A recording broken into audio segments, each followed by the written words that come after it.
Air dah mendidih, kita masukkan daun pandan, garam, biji sagu dengan pewarna pink.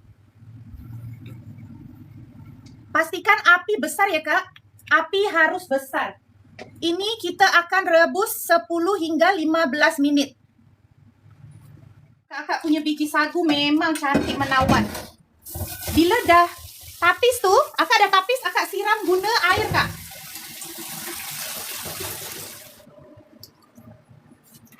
Ya.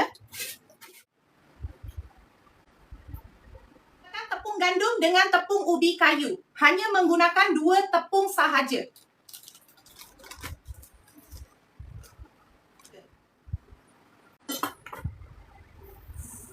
Santan yang kita campur dengan air ni. Bismillah.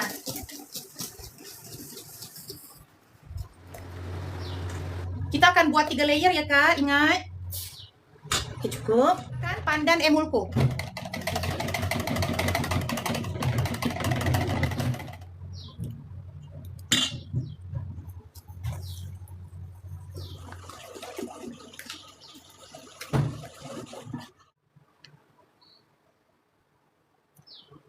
Kita akan buat 3 layer, jadi jangan terlampau penuh.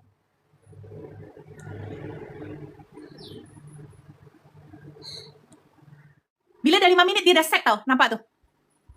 Cantiknya, Masya Allah. Untuk adonan santan yang putih, ini pun jangan penuh Kak, sebab nanti last kita akan letak yang hijau.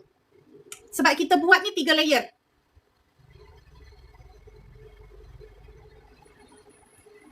Bahagian pink, biji sagu ni kita kukus 5 minit. Bahagian putih 5 minit. Sekarang kita akan masukkan last, yang bahagian pandan. Yang last ni kita akan kukus dia 10 minit. Bismillah.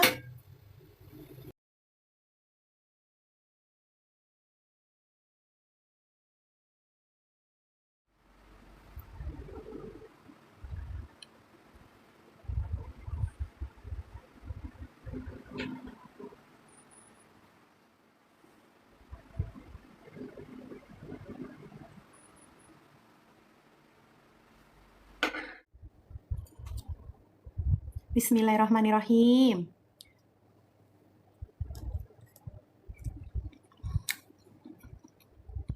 Ni bahagian tengah dia.